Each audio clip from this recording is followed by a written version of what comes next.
সিলেট বাংলাদেশের পর্যটক কেন্দ্রের ভিতরে সিলেট জেলা হচ্ছে একটি নাম্বার ওয়ান পর্যটক কেন্দ্র। সেটি বর্ষাকালে খুবই সুন্দর হয়। আর আমরা জানি সিলেটে বাংলাদেশের সবচেয়ে বেশি বৃষ্টি হয় যেখানে সিলেটে। মেঘ ছুঁয়ে সেই যায় কারণে পাহাড়, আর বর্ষাকালে সেই সিলেটের পাহাড়ের রূপ বুক চিরে খুবই ঝরে সুন্দর পড়ে এবং অসাধারণ। ঝর্ণার শীতল সবুজ জলধারা। গাছপালা, ঝর্ণা, বড় বড় পাহাড়, নদী নালা সবকিছু মিলে সিলেট যেন একটি খুবই ভ্রমণযোগ্য উপযোগী একটি জায়গা। আমরা আজকে সেই সিলেটই ঘুরতে যাব। তাই তড়িঘড়ি করে আপনাদেরকে দেখাবো জাফলং, জিরো পয়েন্ট, মায়াবী ঝর্ণা, কিছু চা বাগান, আরো অন্যান্য পর্যটক কেন্দ্র আমি আপনাদেরকে ঘুরে ঘুরে দেখাবো। তা চলুন কথা না বাড়িয়ে আজকে মূল ভিডিওতে যাওয়া যাক। তাই শুরু করছি আজকে সিলেটের এই ঘোরাঘুরির দৃশ্য আপনাদেরকে দেখাবো। তাই চলুন কথা না বাড়িয়ে মূল ভিডিওতে যাওয়া যাক।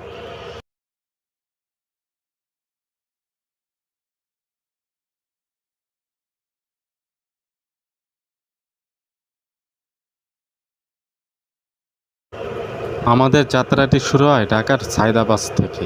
আমরা এবারে যাচ্ছি হানিফ পরিবহনের একটি নন এসি বাসে করে। বলে রাখা ভালো, এই নন এসি বাসে জনপ্রতি ভাড়া পড়বে 700 টাকা করে। ডাইরেক্ট আপনাকে সিলেট নিয়ে নামিয়ে দেবে। আমরা এখন আছি ঢাকার সায়দাবাদ বাস কাউন্টারে। সেই কাউন্টার থেকে আমরা টিকিট কেটে সরাসরি চলে যাব সিলেটে। আমরা এবার যাচ্ছি হানিফ পরিবহনের একটি নন এসি বাসে করে। এই যে আমাদের গাড়িটি আপনারা দেখতে পাচ্ছেন। মূলত আমরা 700 টাকা দিয়ে টিকিট কিনে আমাদের গাড়ি অলরেডি সিলেটের উদ্দেশ্যে রওনা। যেতে যেতে ঘুরি ঘুরি বৃষ্টিও শুরু হয়। আর এসি বাসের ভাড়া পড়বে জনপ্রতি 1500 টাকা করে। যদি কোনো সমস্যা না হয়, সিলেটের দূরত্ব প্রায় 230 কিলোমিটার। যেতে সময় লাগবে 7 থেকে 8 ঘন্টা। আমরা আশুগঞ্জের একটি উজানবাটি নামে রাত 1টা বাজে এখানে বিরতি দেয়। বলে রাখা ভালো, যারা আপনারা এই হোটেলে খাওয়া দাওয়া করবেন অবশ্যই দাম সম্পর্কে জেনে নেবেন। কারণ হাইরোডের পাশে রেস্টুরেন্টে খাবারের দামগুলো মূলত একটু বেশি হয়।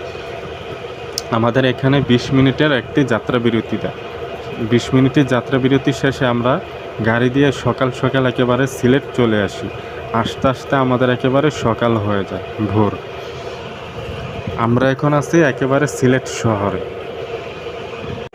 আর আপনি যেখান থেকে আসুন না কেন, আপনাকে সিলেটের এই জায়গাতে নামিয়ে দেবে।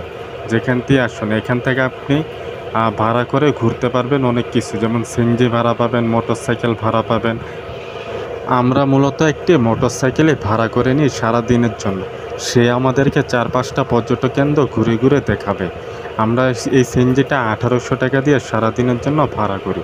কারণ আপনি অনেক জায়গায় বর্ষা, তো সেজন্য আপনাকে মোটরসাইকেল নৌকায় করে উঠে পরে নদী পার হতে হবে। আমরা অলরেডি মোটরসাইকেলে করে রওনা দিয়ে দিয়েছি। আমরা এখন যাচ্ছি সিলেটের এই জিরো পয়েন্ট, জাফলং জিরো পয়েন্টে যাচ্ছি।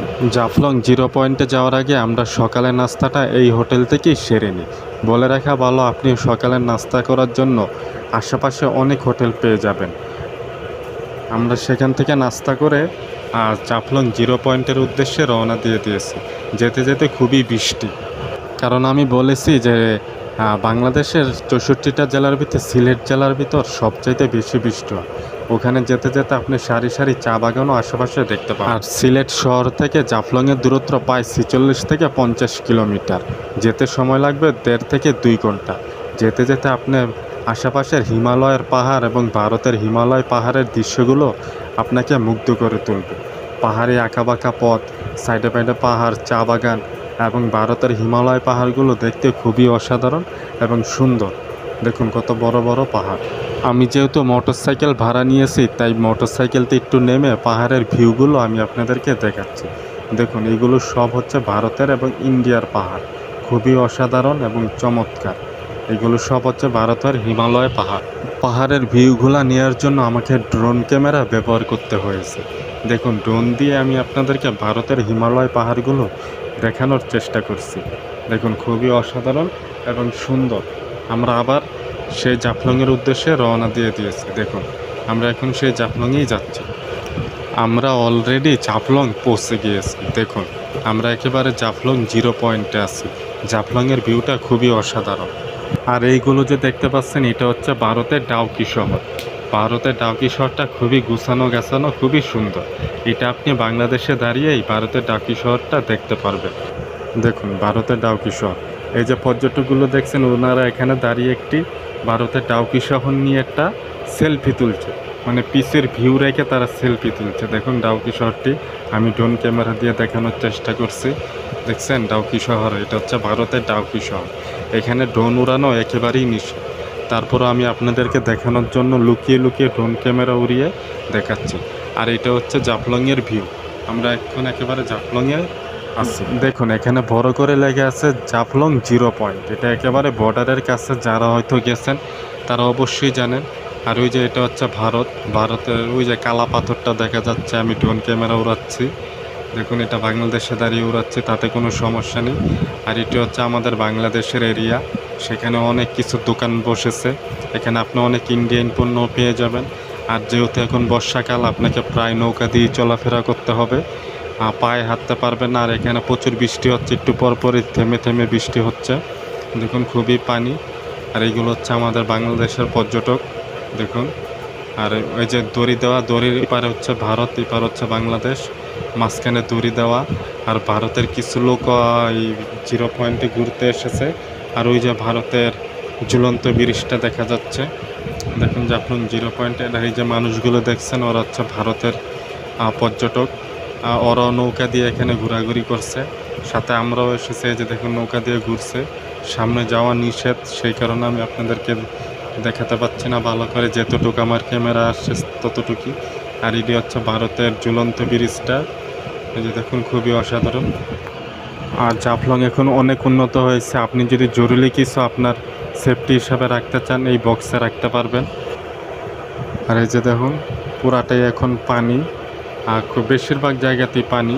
আর এই যে দেখুন নৌকাগুলো, এই নৌকা দিয়ে আপনি ঘুরতে পারবেন। জনপ্রতি নদীর এই পার থেকে ওই পার 100 টাকা ভাড়া নেবে। ওই পারে গেলে আপনি মায়াবী ঝর্ণা আছে, সেটাও আমি আপনাদেরকে দেখাবো। ওই পারে মায়াবী ঝর্ণা আছে, এই নৌকা দিয়ে আমরা সেই পারে চলে যাব। ওই পারে গেলে আপনি মায়াবী ঝর্ণাটি দেখতে পারবেন।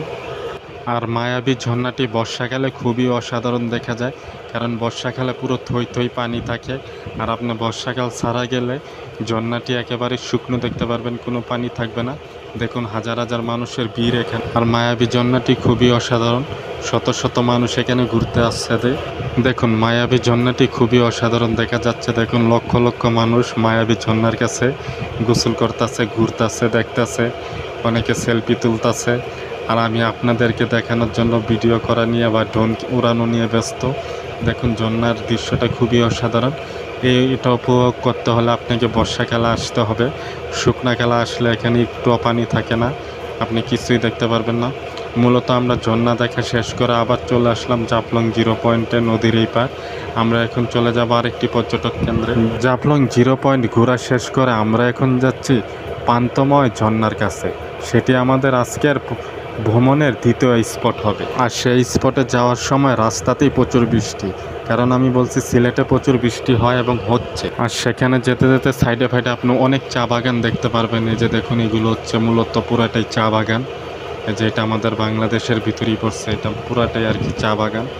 দেখুন এটি হচ্ছে চা বাগান। আমি হোন্ডার থেকে নেমে এখানে কিছু ভিউ নিচ্ছি আপনাদেরকে দেখানোর জন্য। খুবই অসাধারণ এবং মনোমুগ্ধকর একটি পরিবেশ হচ্ছে সিলেট। তা আমরা আবার হোন্ডারে করে রওনা দিচ্ছি। চলুন যাওয়া যাক পান্তময় ঝর্ণার কাছে। আশা করি সাথেই থাকবেন। এই যে দেখুন সাইডে যেতে যেতে আপনি অনেক সুন্দর সুন্দর ভিউ দেখতে পারবেন। এই যে মাঠ, আর এই যে সাইডে হিমালয় পাহাড়, আর গ্রামের ভিতরের রাস্তা দিয়ে চলে গেছে পান্তময় ঝর্ণা। আমরা অলরেডি পান্তময় ঝর্ণার কাছে চলে এসেছি। এই যে আপনারা দেখতে পাচ্ছেন, এটা হচ্ছে পান্তময় ঝর্ণা। এটিও ভারতে অবস্থিত। পান্তময় ঝর্ণার সামনে একটি বিশাল বড় ব্রিজও আছে। এই যে আমি ড্রোন দিয়ে উড়িয়ে আপনাদেরকে কিছুটা দেখানোর চেষ্টা করছি, কারণ ওটা হচ্ছে ইন্ডিয়ার সাইড, এখানে ড্রোন ওড়ানোটা নিষেধ। তারপর আমি লুকিয়ে লুকিয়ে উড়াচ্ছি। দেখুন এই যে পান্তময় ঝর্ণাটা, বর্ষাকালে এটার রূপ খুবই ভয়ঙ্কর থাকে এবং সুন্দর থাকে, কারণ ভরপুর পানি থাকে।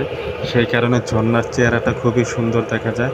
আর এই নৌকাগুলো দিয়ে আপনাকে ঝর্ণার কাছে আমরা মূলত এখন ঝর্ণার কাছেই আছি, মোটামুটি কাছেই। এখানে হয়তো নৌকাটি যাওয়া যায় না মনে হয়, আমি কখনো যাইনি বলতে পারি না। দেখি যদি যাওয়া যায় তো আপনাদেরকে আমি দেখাবো।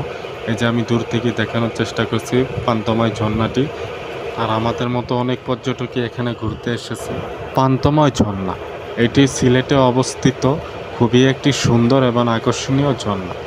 এটি আমি আপনাদেরকে দেখাচ্ছি পান্তময় ঝর্ণা, কারণ এর কাছে আমি খবর নিয়ে দেখেছি এর চাইতে বেশি কাছে আর যাওয়া যায় না। সেই জন্য দূর থেকে আমি আপনাদেরকে যতটুকু পারছি ঝর্ণাটি দেখানোর চেষ্টা করছি। দেখুন আশেপাশে ভারতের হিমালয় পাহাড়, মাঝখানে বাংলাদেশের বুক চিরে বয়ে গেছে একটি রাস্তা। ঝর্ণাটি খুবই সুন্দর এবং অসাধারণ। দেখুন সবুজ সবুজ গাছপালা, সাইডে গ্রাম মাঠ, তার পাশে ভারতের হিমালয় পাহাড়, খুবই অসাধারণ। এখানে যারা বসবাস করে তারা খুবই আনন্দের সাথে বসবাস করে। আমরা ঝর্ণাটি দেখা শেষ করে চলে আসলাম বিছনাকান্দি, আর এটি হচ্ছে বিছনাকান্দি। দেখুন ভিউটি খুব অসাধারণ লাগছে। আর দেখুন এখানকার স্থানীয়রা বেশিরভাগই বর্ষাকালে নৌকা দিয়ে চলাচল করে। হুন্ডার হইত্যা নৌকার ভিতরে উড়াই লেছে। তা আমরা আবার চলে যাচ্ছি আরেক সাইডে ঘোরার জন্য, দেখার জন্য। দেখুন এখানকার স্থানীয় লোকজনেরা খেলাধুলা করছে, আর আমরা একেবারে আছি বর্ডারের শেষ সীমান্তে আর কি। আর এখানে নদীতে অনেক পাথর রয়েছে। এখানে যারা থাকে তারা বেশিরভাগই পাথর উঠিয়ে তারা কর্ম নির্ভর করে। এই যে দেখুন